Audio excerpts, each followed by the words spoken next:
Vamos a continuar hablando el día de hoy acerca de la voluntad.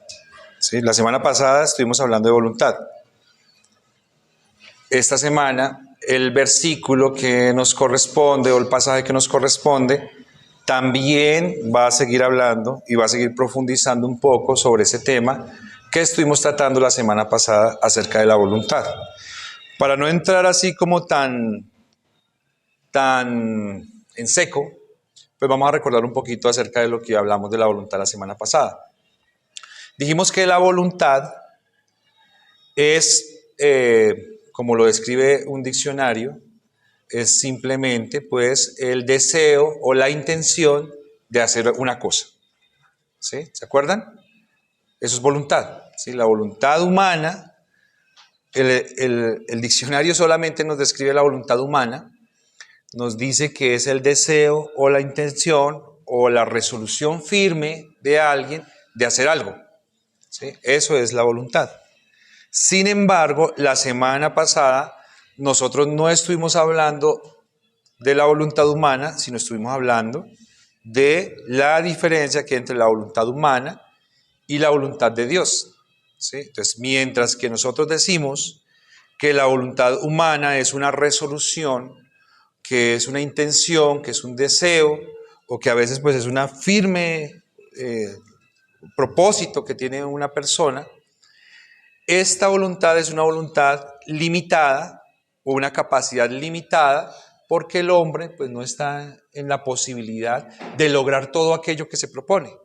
¿Sí? Eso pues no es, eso lo decimos acá, ¿no? Ustedes saben que por fuera lo que nosotros decimos es todo lo que usted se proponga, lo consigue, ¿cierto? Pero pues yo lo reto a que vaya a China en 5 minutos, ¿sí? Y entonces ahí se acaba la discusión. No se puede, ¿sí? Tenemos unas limitaciones naturales que nosotros tenemos que ser conscientes de ellas y que hacen que nuestra voluntad pues no pase de ser eso, ¿sí? Una intención o una posibilidad, mientras que la voluntad de Dios siempre es una realización.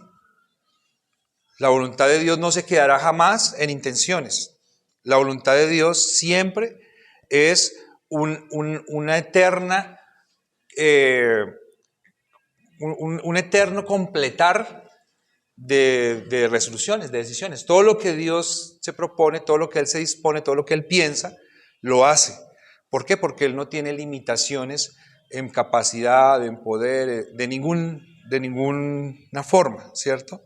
Todo lo que Dios quiere hacer, Él lo hace. Eso fue lo que a grandes rasgos hablamos acerca de la diferencia entre la voluntad humana y la voluntad divina la semana pasada. A grandes rasgos, ¿sí? Sin embargo, hoy nos ocupa ver cómo en la divinidad, que es algo novedoso para nosotros, hablar de la voluntad divina, cómo en la divinidad interactúan las voluntades de la divinidad, ¿sí? ¿Cómo interactúan las voluntades de la divinidad? ¿Cómo interactúan?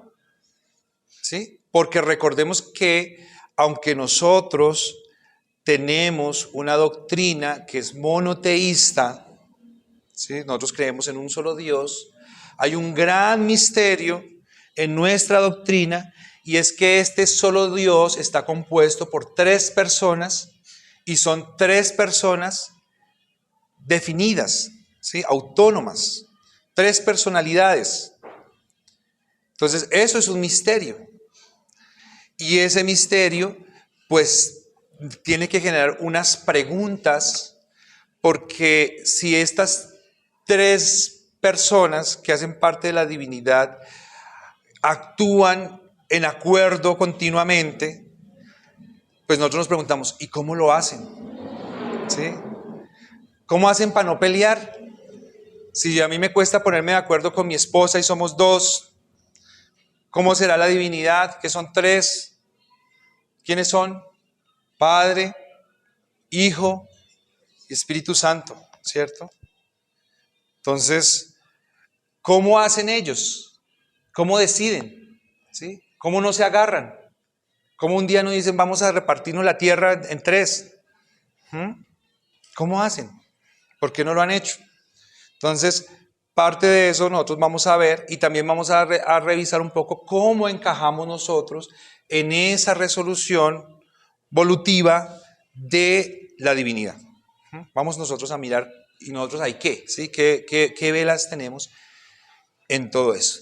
Entonces, vamos a continuar, mis queridos hermanos, con el estudio de nuestro libro de Hebreos, el cual hemos titulado, ¿cómo? Jesucristo, fiel, sumo sacerdote. Muy bien. Hoy nos corresponde, mis queridos hermanos, hacer la lectura en Hebreos capítulo 10, versículos 8 al 10. Entonces les voy a pedir que por favor me acompañen en la lectura. Leamos en voz alta. Dice la palabra del Señor. Diciendo primero, sacrificio y ofrenda y holocaustos y expiaciones por el pecado no quisiste, ni te agradaron, las cuales cosas se ofrecen según la ley. Y diciendo luego, he aquí vengo, oh Dios, para hacer tu voluntad, quita lo primero para establecer esto último. En esa voluntad somos santificados mediante la ofrenda del cuerpo de Jesucristo, hecha una vez para siempre. Muy bien. Entonces, el título de nuestra enseñanza hoy, mis queridos hermanos, es Vengo para hacer tu voluntad. Vengo para hacer tu voluntad. ¿Quién estará diciendo eso? El Señor Jesucristo, ¿sí? En el texto dicen esta frase, y esta frase la dice el Señor Jesucristo. Vengo para hacer tu voluntad. Y el primer punto de nuestra enseñanza es sacrificio no le agradó. Entonces, si nosotros analizamos un poquito este versículo o este texto que nosotros nos corresponde hoy, nosotros tenemos que ver que la semana pasada lo que estuvimos estudiando es un texto que el autor trae a colación del Antiguo Testamento, ¿cierto? Y que lo trajo de una forma literal de la Septuaginta y que nos lo puso ahí en la carta y que nosotros pues lo predicamos porque así estaba, pero que ya después de haberlo estudiado ese pasaje, ¿se acuerdan cuál pasaje era? Era un salmo. ¿Salmo qué? Salmo 40. 40 del 6 al 8. Entonces, al él traerlo así, sin explicarlo, pues nosotros lo estudiamos. Pero ahora, a partir del versículo 8, el autor nos va a dar su explicación. ¿Sí? Él nos va a hablar de ese texto que leímos la semana pasada. Él nos va a decir algo sobre ese texto. ¿Sí? El autor de la carta de los Hebreos. Entonces, si ustedes se fijan en este pasaje que nosotros estamos revisando, en esto que estamos leyendo o en esta diferenciación, pues él nos va a decir, él nos va a resaltar algo primordial, ¿sí? Nos va a decir que lo primero que él va a tratar, dice ahí, ¿cómo dice? Diciendo primero, ¿cierto? Sacrificio, ofrenda, holocausto y expiaciones por el pecado no quisiste, ni te agradaron. Entonces, si ustedes se fijan acá en este pasaje, lo que él está diciendo, lo que nos está trayendo, es como una conversación del Hijo de Dios, es una conversación de Jesucristo. ¿Sí? Jesucristo está hablando, no sabemos en dónde. Cuando ustedes compran las Biblias, hay Biblias que les venden y le dicen, mira, esta Biblia tiene las palabras de Jesús en rojo. Sí, pero estas palabras que aparecen acá no están en rojo. Sin embargo, son unas palabras que el Señor dijo, pero no las dijo cuando estaba humanado, ¿sí? Sino son unas palabras que se le entregan al salmista, ¿sí? De una manera profética para que él las traiga a colación del pueblo y nos informe una conversación que se está dando en la eternidad, ¿sí? Es el Señor Jesucristo hablándole a Dios, ¿sí? Y le está diciendo, Padre, ¿sí? Al Espíritu Santo, están hablando allá la divinidad, están hablando, están conversando y está diciendo, a ti no te gustaron los sacrificios, a ti no te gustaron las ofrendas, ¿sí? A ti no te gustó eso, ¿sí? Es una reflexión que está haciendo el Señor Jesucristo, hablando de esas cosas que Dios estipuló en la ley, que hemos hablado mucho al estudiar esta carta, que son todos los sacrificios de animales que se hacían en el antiguo culto, que pues mataban muchísimos animales, pero lo que está diciendo el Señor como última reflexión es diciendo, a ti no te gustó eso, Señor, ¿sí? Finalmente, tú eso no lo quisiste, tú no quedaste satisfecho con eso, eso no fue lo que para ti fue lo más valioso, ¿sí? Veo eso, reflexiono eso, ¿sí? La pregunta que nosotros nos deberíamos hacer hoy es, ¿y cómo llega a la conclusión el Señor Jesucristo? Obviamente que nosotros decimos, pues es Dios, todo lo sabe, tiene todo el entendimiento, tiene toda la capacidad, pero tratemos de adentrarnos un poquito más en este pensar de Él y pensemos qué herramientas le pudieran haber sido útiles a Él para Él llegar a esta conclusión y a esta aseveración que Él afirma de que al Padre, ¿sí? A Dios, Él está hablando a la deidad. Aquí, como aparece en este texto, pues Dios es una deidad porque recordemos que Hebreos fue escrito en griego, ¿sí? Pero recordemos que este texto de Salmo 40, versículos 6 al 8, es traído del Antiguo Testamento. ¿Y el Antiguo Testamento en qué idioma fue escrito? En hebreo. Y en hebreo, cuando habla de Dios, ya no es deidad, como es en griego, ¿sí? Sino en hebreo, cuando habla de Dios, es Elohim, ¿sí? Elohim en hebreo. ¿Y qué es lo que quiere decir Elohim? Elohim, ¿qué quiere decir? Dioses, dioses, ¿sí? Dioses. Entonces él está hablando, hay una conversación interactiva en la deidad, ¿sí? No te gustaron los sacrificios, no te gustaron los holocaustos, no te gustaron las expiaciones, no te agradaron. ¿Cómo llega él a esa conclusión? ¿Ustedes qué creen que le pudiera servir al Señor para él poder hacer esa valoración asertiva acerca de la voluntad del Padre, probablemente el Espíritu Santo, frente a estos sacrificios? ¿Qué creen ustedes? ¿Sí? Su conocimiento, ¿cierto? Él tiene un conocimiento personal del Padre, ¿sí? Él tiene una cercanía por la divinidad, por su eterno poder, por su eterno conocimiento, por su infalibilidad, ¿cierto? Pero adicionalmente, también nosotros podemos pensar que la historia, ¿cierto? La historia de la humanidad y la historia del pueblo hebreo, pues van a dar fe, ¿sí? Van a dar una muestra para que Él nos pueda decir, nos pueda revelar esa conversación que se da en la deidad y nos diga, en esa conversación al Padre no le gustó, para que nosotros no quedemos como fríos, porque nosotros decimos, eso hablaron allá, ¿y de dónde salió eso? ¿Sí? ¿De dónde salió? Recordemos que la Biblia es un texto maravilloso y es un texto muy apreciado por nosotros quienes tenemos la voluntad de acercarnos a él, y es apreciado porque es un texto que concuerda, ¿sí? Que es concordante, a pesar de las aristas y los tiempos tan amplios que se dieron para su escritura y de los diferentes autores. Ella tiene una armonía absoluta, y en esta armonía la historia nos muestra que Dios reiterativamente ha dicho que a Él ya hay algunas veces donde los sacrificios no lo están satisfaciendo, ¿sí? No lo satisfacen. Uno de esos eventos lo tenemos en 1 Samuel, capítulo 15, cuando el profeta Samuel le dice a Saúl que lo espere una semana, que él va a venir para que ofrezcan un sacrificio, y ofreciendo ese sacrificio, él le va a dar el visto bueno para que vayan a la guerra. Y resulta que Samuel se demoró más del tiempo que se acordó. Se demoró más.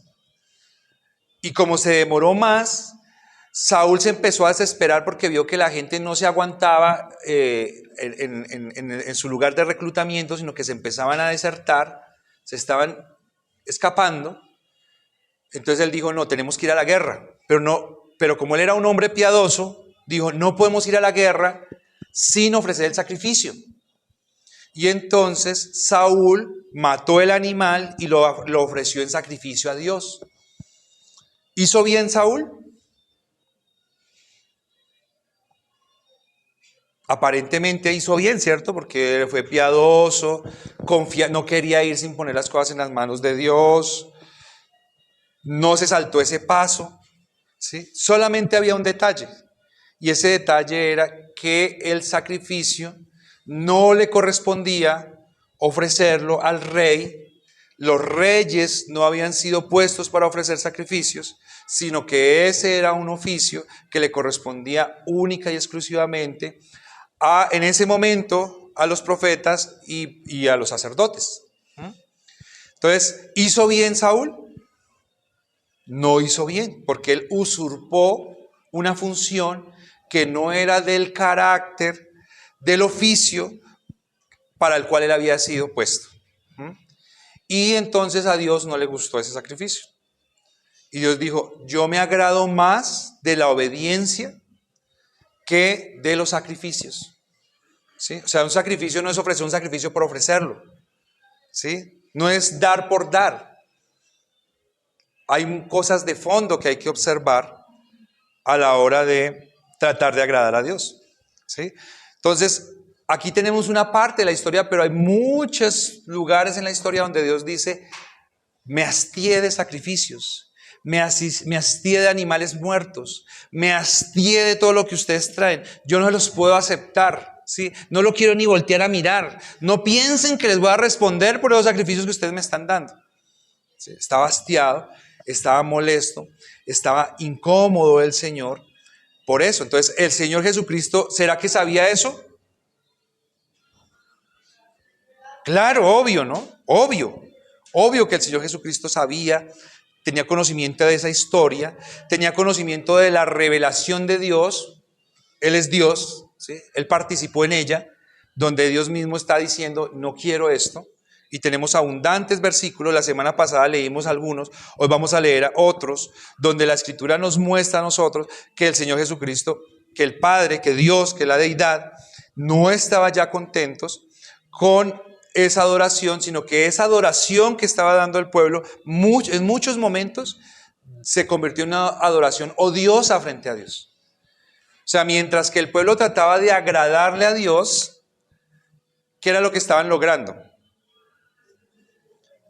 ¿Sí? Uno pensaría, no estoy haciendo nada, ¿sí? No están haciendo nada con eso. No, resulta que sí estaban haciendo. Y lo que estaban haciendo era el efecto contrario, porque en vez de agradar a Dios y en vez de adorarlo, o en vez de ser neutrales y no estar haciendo nada, lo que ellos estaban haciendo era que estaban fastidiando a Dios, ¿sí? Lo estaban incomodando, lo estaban molestando. Entonces ya eso es algo que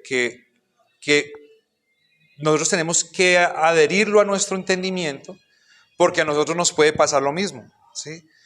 Puede que nosotros querramos adorar, pero si nosotros no conocemos la Escritura, no conocemos la revelación, no conocemos lo que Dios demanda de nosotros, pues probablemente nosotros no lo hacemos. Bien, ¿sí? Eso pasa.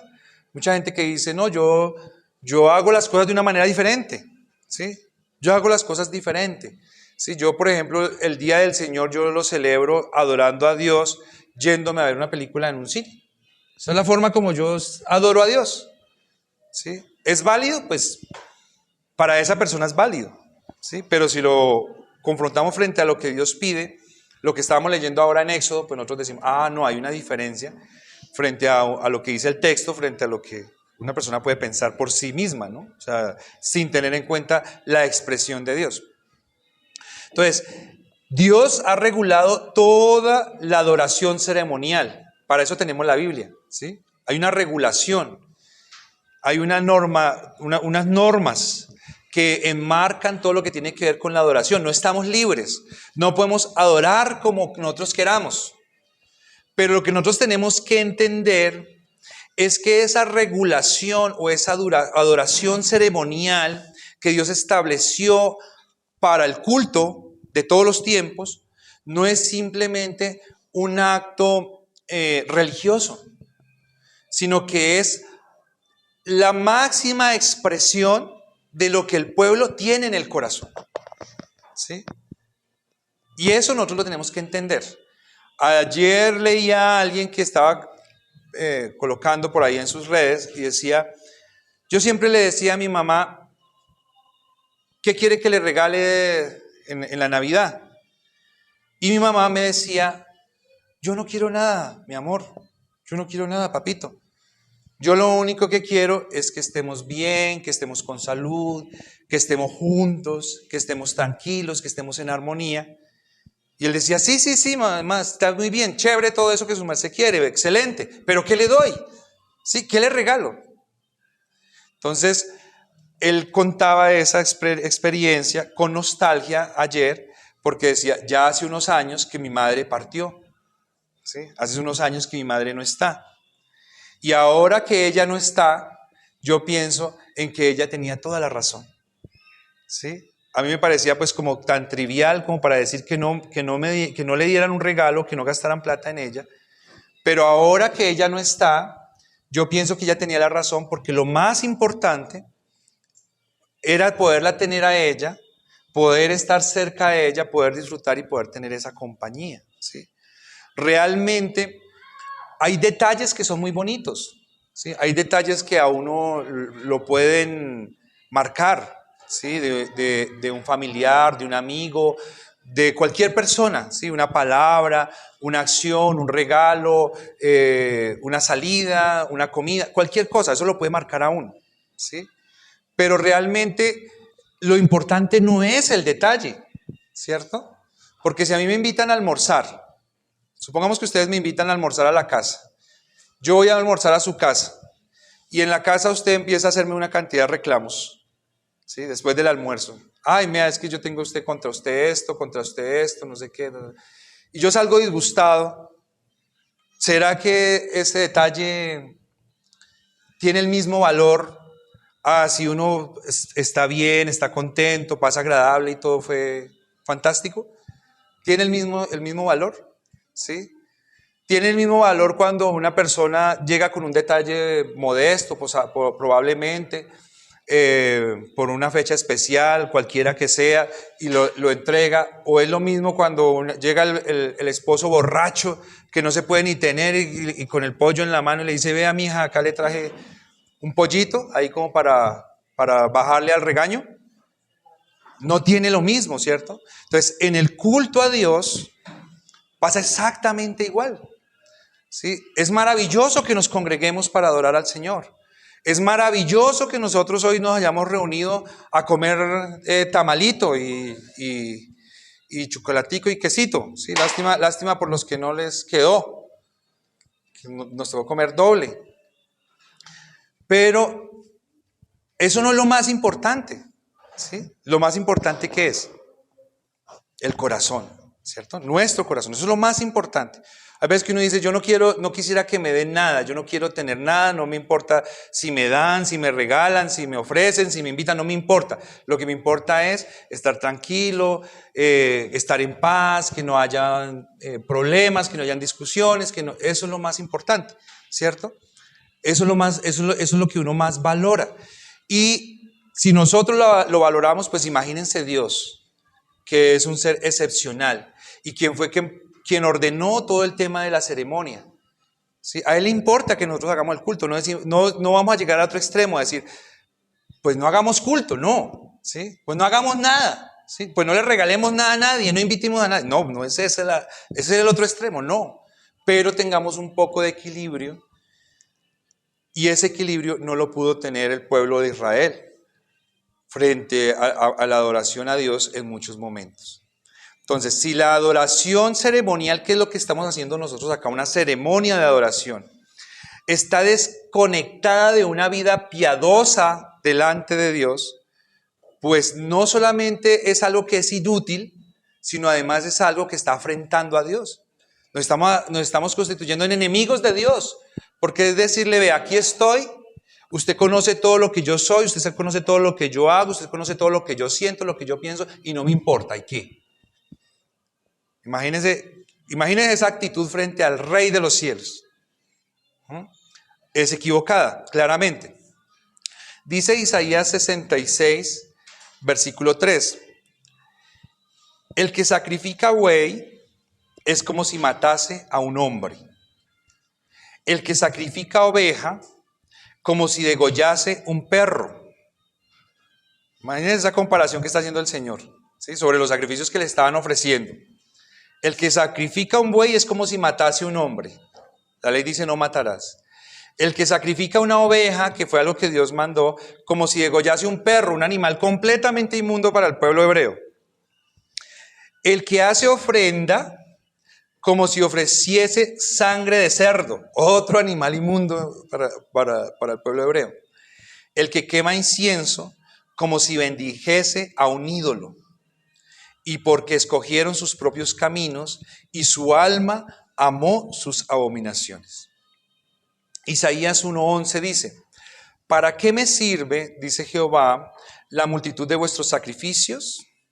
Hastiado estoy de holocaustos y de carneros y deseo de animales gordos. No quiero sangre de bueyes, ni de ovejas, ni de machos cabríos. Y Proverbios 15:8 dice, el sacrificio de los impíos es abominación a Jehová, mas la oración de los rectos es su gozo. ¿Sí? Entonces, Dios recibe todo de una persona piadosa, pero de un impío es abominación, es algo que él no quiere ni ver, ¿sí? Es una ofensa. Muy bien. Entonces, terminando este primer punto, que se llamó sacrificio no le agradó, vamos a ir al segundo punto, que es lo primero pasó, queda lo último. ¿Sí? Y vamos a estar leyendo en el versículo 9. ¿Lo leen conmigo, por favor? Hebreos 10:9. Dice, y diciendo luego, he aquí que vengo, oh Dios, para hacer tu voluntad, quita lo primero para establecer esto último. Muy bien. La predicación de la semana pasada se tituló Jesucristo, voluntad del Padre. ¿Sí? Es decir, al Padre le interesó o le interesa que Cristo viniera a la tierra, que Cristo se humanara, que Cristo cumpliera el papel de redención o de redentor. ¿Sí? Pero hoy ya no estamos hablando de la voluntad del Padre, hoy estamos hablando de la voluntad del Hijo. ¿Sí? Que el Hijo hace que la voluntad del Padre y su voluntad, ¿sí?, concuerden, ¿sí?, encajen en una sola.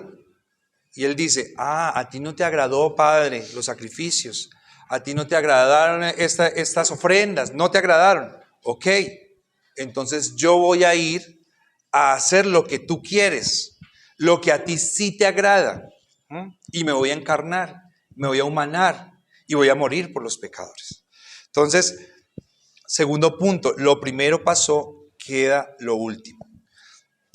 Entonces, como la voluntad del Padre y la voluntad del Espíritu Santo, de la deidad, apartando al Hijo, que es el que está haciendo la reflexión, es que Él viniera a la tierra y se humanara, pues el Señor Jesucristo decide hacer la voluntad del Padre y así lo expresa, ¿sí?, en este texto que estamos leyendo, y en el Salmo 40 lo expresa de esa manera.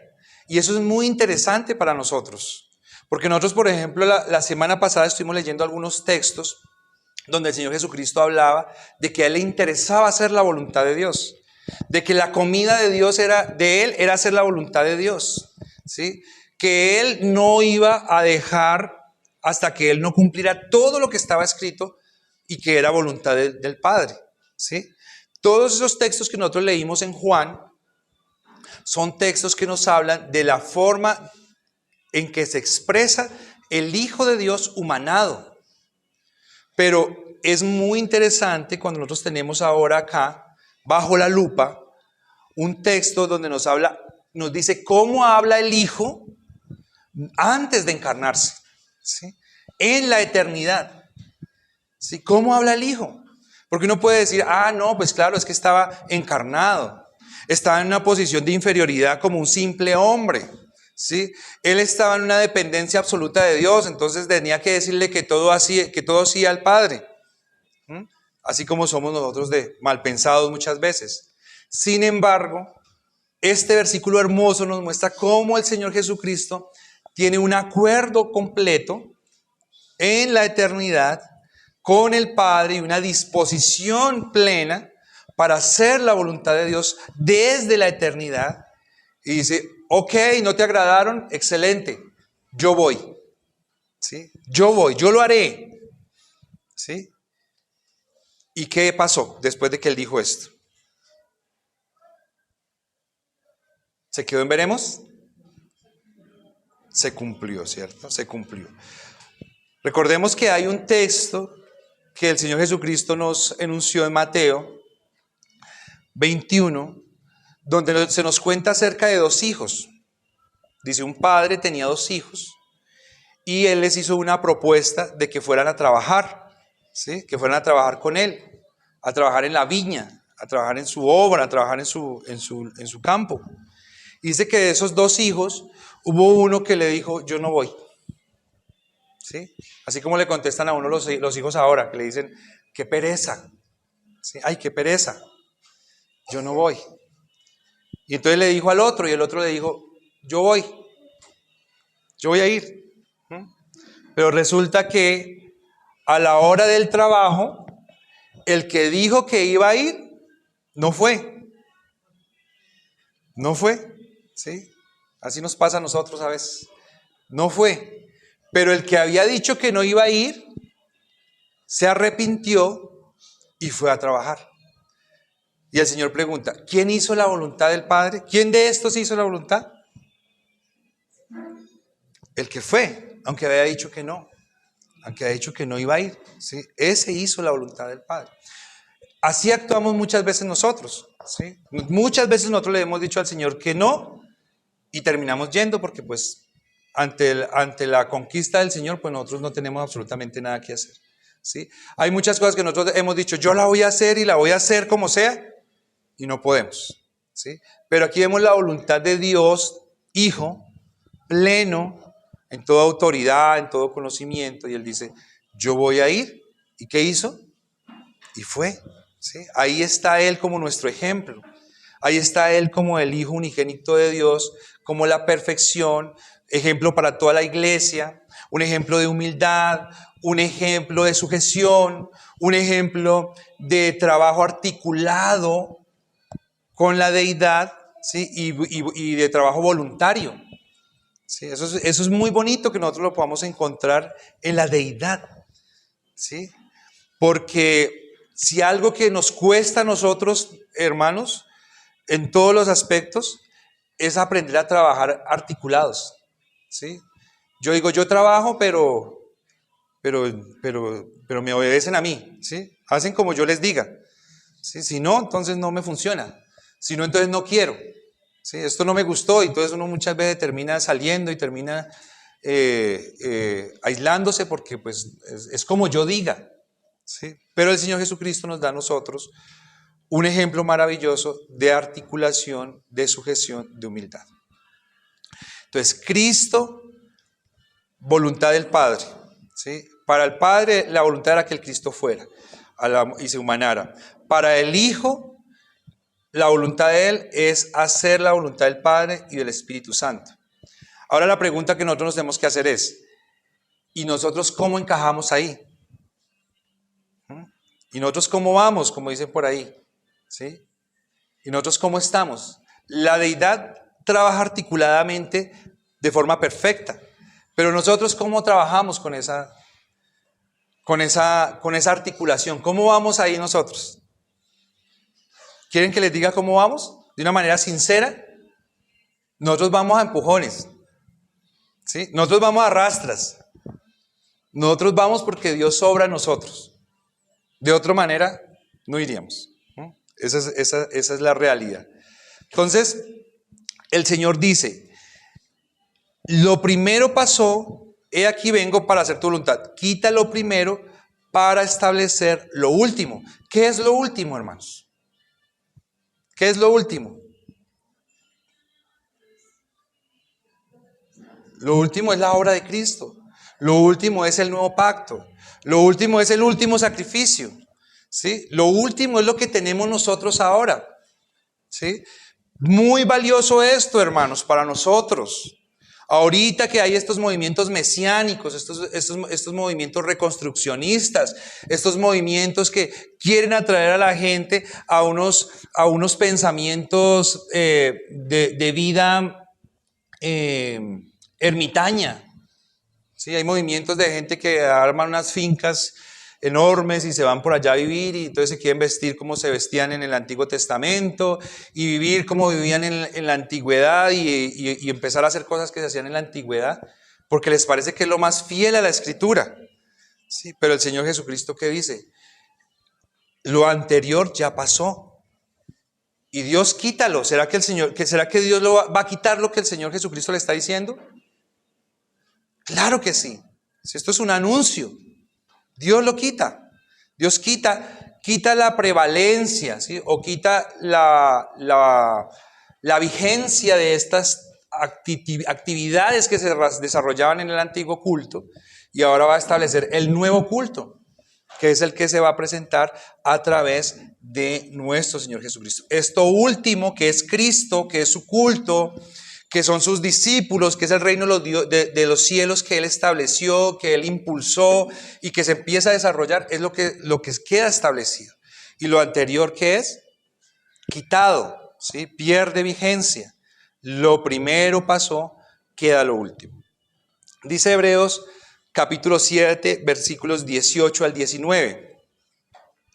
Es decir, ya nos había hablado sobre este tema. Recordemos que estamos en una síntesis, estamos en una terminación del grueso del tema del libro y él nos está haciendo ya una puntada final en estos puntos, pero ya se había tratado. Hebreos 7, 18 al 19 dice, queda pues abrogado el mandamiento anterior a causa de su debilidad e ineficacia, pues nada perfeccionó la ley y de la introducción de una mejor esperanza, por lo cual nos acercamos a Dios.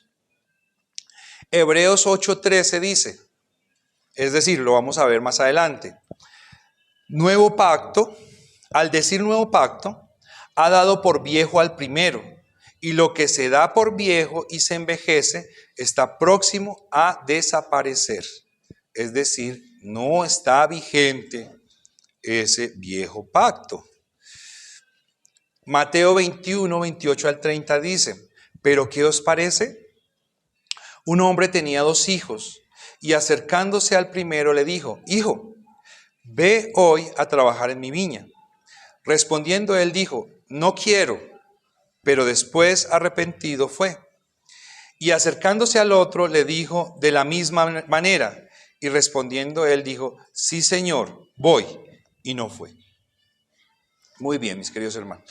Vamos con el tercer punto de la enseñanza, versículo 10. ¿Lo leen conmigo, por favor?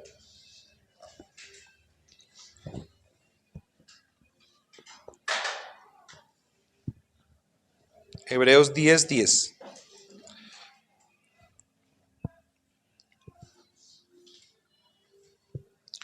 Dice, en esa voluntad somos santificados mediante la ofrenda del cuerpo de Jesucristo, hecha una vez para siempre. Entonces estamos hablando de la voluntad del Hijo. Y dice la Escritura que en esa voluntad somos santificados. El tercer punto es voluntad santificadora. Entonces yo vuelvo a preguntar, ¿y nosotros cómo vamos ahí? ¿Sí? ¿Y nosotros qué? ¿Sí? Y bien, si nuestro aporte realmente es un aporte que que no es aporte, por decirlo de alguna manera, ¿sí? Nosotros todo lo recibimos por gracia y por eso nosotros predicamos las doctrinas de la gracia, pues la verdad es que nosotros sí vamos ahí bien. Y la verdad es que nosotros tenemos grandes beneficios. Y la verdad es que los que directamente terminan siendo afectados por esa voluntad, por ese deseo del Padre de redimir, por ese deseo del Hijo de obedecer al Padre y de darle gusto al Padre, redimiendo, ¿sí? Del Espíritu Santo al trabajar en pleno acuerdo en la deidad para cumplir todos los propósitos de la divinidad, pues nosotros estamos muy bien ahí, porque esa voluntad es una voluntad santificadora. Y esto es hermoso, hermanos, porque yo les he hablado últimamente acerca de los pensamientos de algunas personas con las que me he encontrado, que me han estado tratando de contar acerca de sus pensamientos ateos y de sus cuestionamientos frente a Dios, frente a la divinidad, frente a la Biblia, porque han querido hacer algunos estudios acerca de la Biblia, y cómo terminan concluyendo que pues prefieren no creer porque es que ese Dios no puede ser tan bueno, ¿sí? Alguien me decía, es que como un Dios que va a mandar que en una ciudad se maten a los ancianos, a los niños, a los bebés, a todos los animales, ¿cómo ese Dios va a ser bueno? ¿Sí? Claro, desligando todo de la justicia de Dios y de las razones que Dios tiene para tomar esas decisiones, pues uno termina concluyendo lo mismo, ¿cierto? Pero aquí lo que nosotros vemos es que la voluntad del Padre de que haya redención, la voluntad del Hijo de redimir es una voluntad buena, ¿sí? La voluntad de Dios es buena y es buena para nosotros que somos santificados, ¿sí? Probablemente para alguien que no sea santificado pues no será bueno, ¿sí? Pero para nosotros es muy buena y el propósito de Dios es bueno, ¿sí? Dios no tiene ninguna razón para intervenir en la historia del hombre para salvarlo, pero no teniendo él razón, no habiendo una explicación, porque no nos la da la Escritura, ¿sí? O sea, nos dice que él nos amó, pero es que yo digo, bueno, ¿cómo entender el amor de Dios? ¿Sí? Porque yo tengo un amor y mi amor es interesado, ¿sí? Todo mi amor es interesado. Sí, yo amo a mi esposa porque mi esposa me ama, yo amo a mis hijos porque son mis hijos, amo a mi mamá porque es mi mamá, los amo a ustedes porque son la iglesia del Señor Jesucristo, ¿sí? Todo tiene una razón que está conectada con algo, con algún beneficio que de alguna manera yo percibo de todo lo que me rodea, ¿sí? Yo amo mi trabajo porque de ahí tengo mi sustento, ¿sí? Amo mi carrito porque en él me muevo, bueno, siempre hay un relacionamiento, una reciprocidad de algún tipo, ¿sí? Para yo hacer lo que hago o vivir como vivo. Pero con Dios no hay reciprocidad, o sea, nosotros no le aportamos nada a Dios, Dios sigue siendo el mismo, no nos necesita, no necesitaba salvarnos, no necesitaba hacer nada por nosotros, pero decide hacerlo, ¿sí? Eso es algo que siempre me taladra la mente de saber por qué Dios hace esas cosas. La voluntad de Dios es pagar un gran precio por un segmento de la humanidad que se había perdido voluntariamente. Ojo con esto que yo les estoy diciendo, ¿sí? La voluntad de Dios es salvar, ¿sí? Que haya salvación. La voluntad del Hijo es hacer lo que el Padre quiere. Pero la voluntad del hombre, ¿cuál fue? Pecar, desobedecer abiertamente, ¿sí? Voluntariamente, con una disposición absoluta de su entendimiento, de sus emociones, de sus capacidades, de estirar la manito y decir yo cojo esta fruta y la voy a comer, ¿sí? Y después de ese pecado, ninguno de nosotros somos sin causa, mis hermanos. Porque claro, cuando pensamos en el huerto del Edén, nos parece una situación desafortunada. ¿Por qué nosotros quedamos metidos en una decisión que nosotros no tomamos? ¿Sí? No nos agrada eso. Listo. Puedo estar de acuerdo en alguna medida. Pero la realidad nuestra es que todos nosotros que estamos aquí somos pecadores, pecamos continuamente y nadie nos obliga, nadie nos está empujando, nadie nos está engañando. Si todos nosotros lo hacemos voluntariamente, abiertamente, con toda la disposición, invertimos muchas veces nuestro dinero, nuestro tiempo, maquinamos en nuestra mente cómo vamos a hacer, ¿sí? Y lo terminamos haciendo. ¡Qué maravilla! Qué bendición la voluntad del Padre, la voluntad del Hijo, y qué trágica la voluntad nuestra, mis queridos hermanos. Una voluntad perdida la nuestra, que si el Señor no obra en nosotros, no tenemos esperanza. Entonces, evidenciamos la grandeza del Señor, evidenciamos la voluntariedad del hombre, ¿sí? Evidenciamos la rebeldía del hombre, y frente a esa rebeldía del hombre, Dios sigue teniendo la voluntad de salvar. Hay un hombre rebelde y hay un Dios salvador, y hay un hombre que se opone y que muchas veces se predispone a actuar en contra de Dios, y Dios sigue teniendo misericordia y el deseo de salvar. Mientras el hombre, nosotros nos negamos a vivir para nuestro Creador, ¿sí? Nuestro Creador se pone de acuerdo con su Hijo para que se humane y viva para morir por nosotros pecadores. Eso es muy interesante. Mientras nosotros insistimos en vivir para nosotros mismos, para nuestros vientres, para nuestros intereses, para nuestros planes, para nuestros proyectos, Dios insiste en obrar de diversas formas para que nosotros vivamos para su reino, para su gloria y para que un día podamos llegar al reino de los cielos. Qué maravillosa voluntad del Padre y del Hijo y de la deidad. Y cuánto nos sirve a nosotros esa articulación del Señor, esta voluntad que nos santifica. Ustedes se acuerdan, hermanos, qué quiere decir la palabra santidad, ¿no?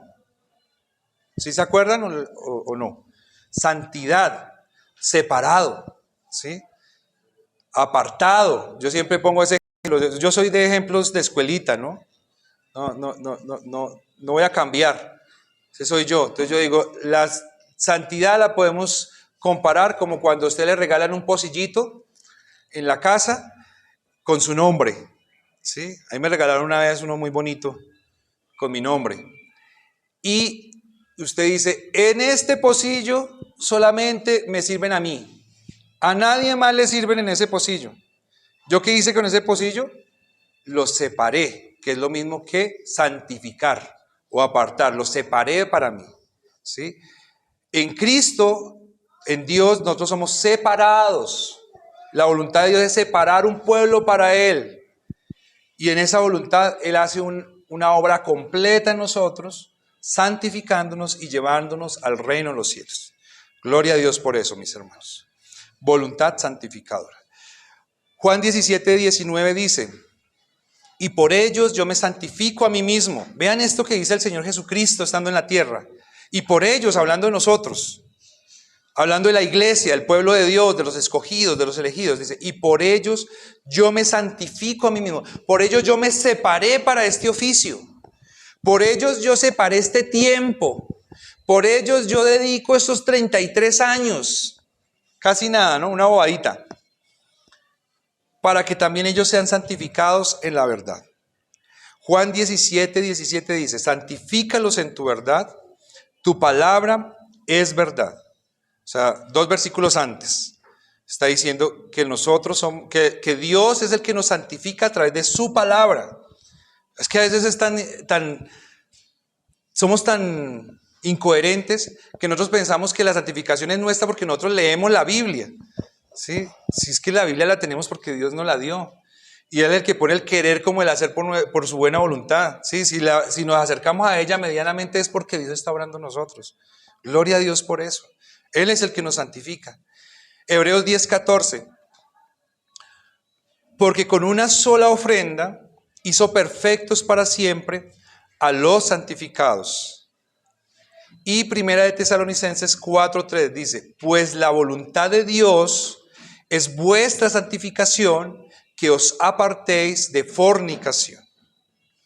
Entonces, la voluntad del Hijo, ¿cuál es, hermanos?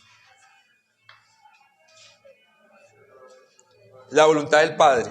Muy bien, excelente, vamos bien. Ahora la siguiente pregunta. ¿Y la nuestra cuál es? La voluntad del Hijo es la de hacer la voluntad del Padre. ¿Y la de nosotros, que somos hijos de Dios, somos adoptados como hijos de Dios, cuál es? Eso sería maravilloso, ¿sí? Que el Señor haga la voluntad de nosotros. Maravilloso, ¿sí? Pero nosotros que nos llamamos hijos de Dios, hermanos, a veces nos osamos llamarnos hijos de Dios, pero no queremos hacer la voluntad de Dios. No queremos hacer la voluntad del Padre, ¿sí? Es una incoherencia.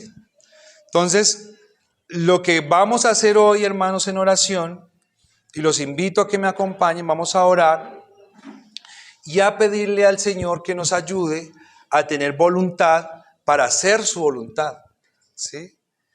Y que Él haga su voluntad en nosotros y no nosotros la nuestra en nosotros, ¿sí? Porque cuando nosotros hacemos nuestra voluntad en nosotros, nosotros sufrimos. Cuando Dios hace su voluntad en nosotros, somos bendecidos. Entonces tenemos que aprender a decirle al Señor que sea tu voluntad y no la mía. Amén. Señor, te damos muchísimas gracias por esta mañana preciosa que tú nos has regalado, por este privilegio, Señor, de poder leer tu palabra, de poder escuchar, Señor, atender, atesorar, Señor, estos conceptos que nos está entregando el autor de Hebreos, por inspiración del Espíritu Santo, Señor. Gracias por permitirnos conocerte, Señor, hoy un poco más, por darnos, Señor, esa ventana y permitirnos asomarnos un poco a una conversación privada de la deidad, Señor, a una interacción de la divinidad y poder, Señor, entender un poco de cómo, Señor, tú has tomado decisiones, de la naturaleza de esas decisiones y poderte agradecer, Señor. Gracias, Padre, por desear, Señor, salvarnos. Gracias, Señor, por no querer dejarnos presos de nuestros delitos y de nuestros pecados, de nuestra rebeldía, de nuestra obstinación contra ti, de nuestro deseo, Señor, de negarte y de cuestionarte todo el tiempo. Gracias. Pero gracias, Señor, también por tu Hijo, y gracias, Señor Jesucristo, porque esa obra necesitaba a alguien que se pusiera el overol y a alguien que quisiera el trabajo sucio, a alguien que se untara, y ese fuiste tú, Señor, que te vestiste de carne y de sangre, y no por poco tiempo, Señor. Gracias porque hoy, Señor, estamos celebrando tu venida al mundo. Sabemos que no fue en esta fecha, Señor, lo tenemos clarísimo, pero gracias porque en estas fechas lo podemos recordar. Recordamos, Señor, que viniste a nacer en un pesebre. No viniste, Señor, a tomarte atribuciones de rey. Viniste, Señor, a dar lujos, ser, que viniste a salvarnos. Y estamos agradecidos con Señor hoy, en esta Navidad. Por eso vinimos hoy aquí. Gracias. Gracias por hacer la voluntad del Padre. Gracias por no negar, por este trabajo. Y te queremos que nos hagas. Sabemos que nos estás haciendo.